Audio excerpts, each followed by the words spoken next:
Part 41, who the fuck did I marry?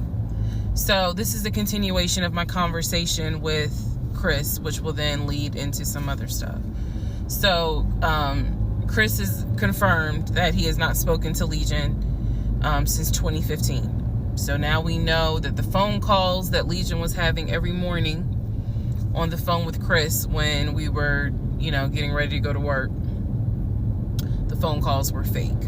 I demonstrated in the last video how I think how he was doing those phone calls, because he would relay messages from me to whoever was on the phone. So Chris and I also then talked about their parents. So if you remember in the beginning, I told you from the get-go, this man was, very respectful of law enforcement because his dad was a retired Philadelphia police officer. The mom was a retired teacher. And so he had the utmost respect for law enforcement. That's what he used to always say.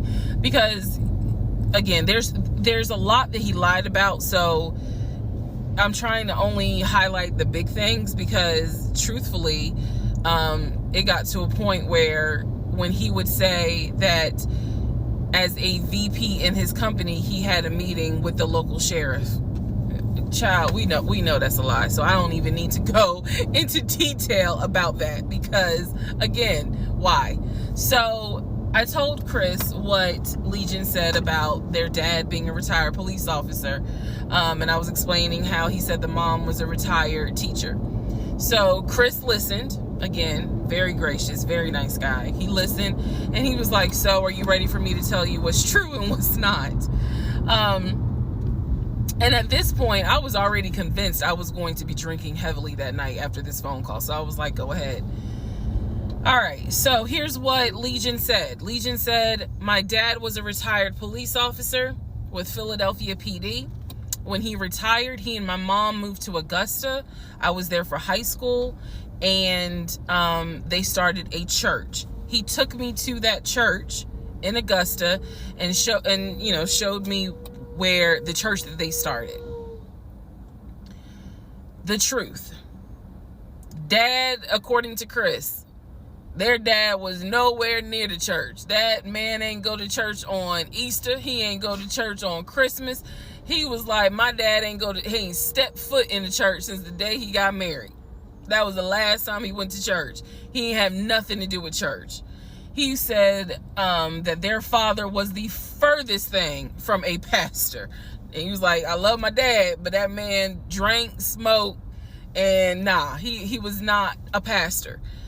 The mom was not a retired teacher. She did substitute teach at one point, but she was not a retired teacher. The dad was a truck driver.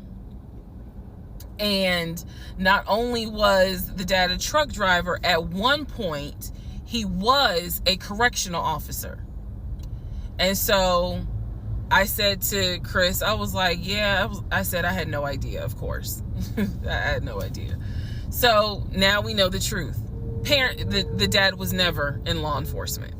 And I'm not knocking correction officers. I want to make very clear, because I know that sometimes people that work in law enforcement feel like, look, when I'm out there patrolling, that is not the same as being a correction officer, and correction officers may feel the same. So I just want to give the distinction between the two. So the dad at one point was a correction officer. However, his primary career was a truck driver. And so the dad would do long hauls.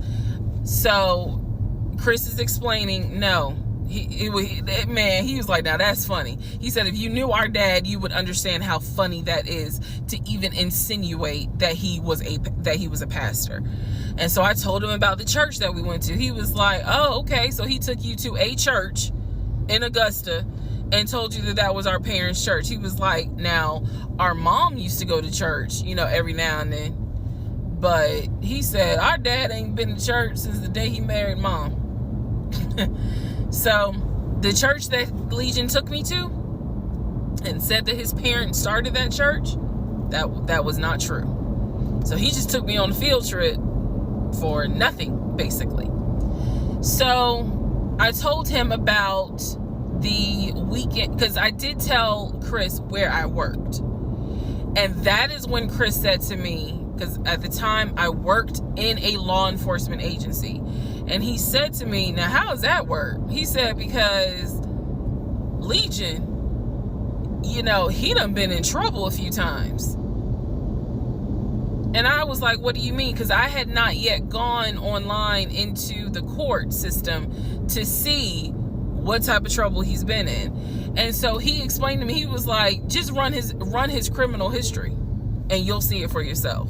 He said, because I don't know all the charges, but run his criminal history. I said, okay. He gave me some homework. I'll run his criminal history. So again, he cleared up a lot of stuff in regards to the family dynamics. He did explain to me that yes, he does have a daughter. He and his ex-wife are divorced. And I said, well, Legion would talk about the niece, meaning Chris's daughter, and would send her stuff for her birthday. And he was like, he said, I'm almost positive my brother never sent anything for my daughter's birthday. And I explained to him, I said, isn't your daughter's name Egypt? He said, no. Who the hell is Egypt? And I said, I was told that was your daughter's name. That's the reason why I'm saying the name on here, because obviously we're about to confirm that's not the daughter. So I said, I was told that's your daughter's name. I said, I went with him to Rack Room Shoes and bought shoes for what I was told was your daughter. And she lived in St. Louis with your ex-wife. He said, no. He said, my daughter and my ex-wife do not live in St. Louis. He said, I don't know who Egypt is. He was like, are you sure it wasn't for a woman? And I said, well, it was kids' shoes. And he was like, no. He said, and I told him, I said, I went to the UPS store, I mailed it, and it, you know, they printed the label with the girl's name on it, and I'm thinking this whole time it's Legion's niece. Chris is like, I don't know who that is. That's not even the name of one of our cousins.